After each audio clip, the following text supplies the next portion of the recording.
We all cherish the sight of our dogs running freely, exploring the world with unbridled joy. But with that freedom comes responsibility.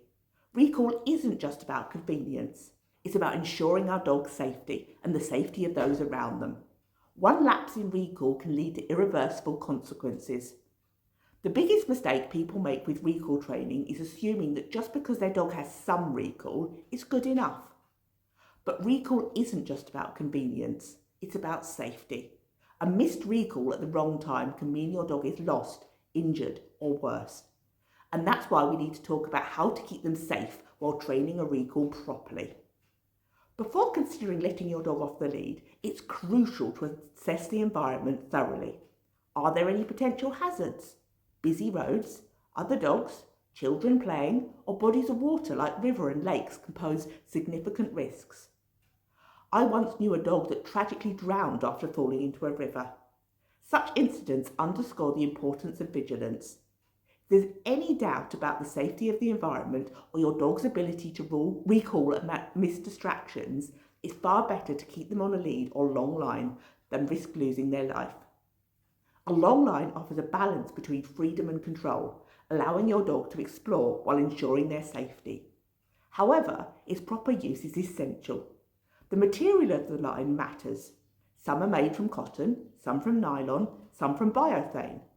Biothane is my personal favourite because it doesn't soak up water, remains lightweight, and doesn't cause rope burns like nylon. If your dog tends to run or pull suddenly, wearing gloves can be a good idea to protect your hands. The length of the line is also important.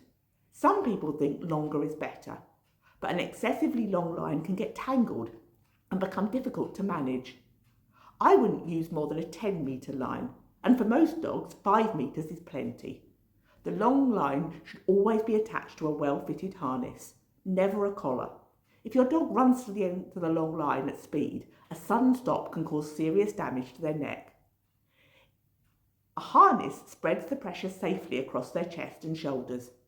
One of the biggest mistakes people make when using a long line is keeping tension on it. The long line isn't meant to restrict movement. It's a backup, a safety measure.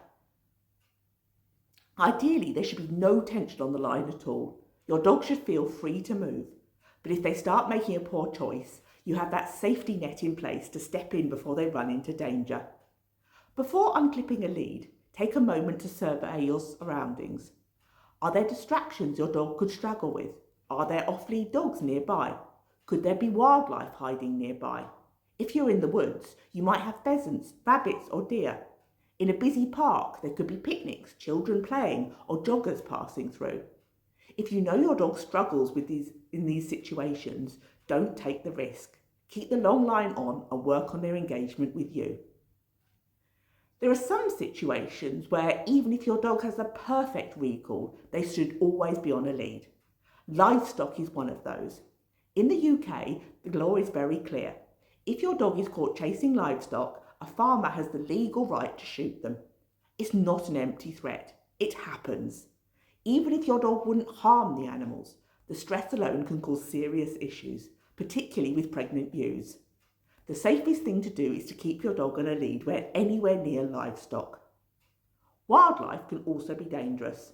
People often think of their dog chasing a deer as nothing more serious than a nuisance, but it can be far more serious. I once knew a German shepherd who got too close to a deer and was kicked in the face.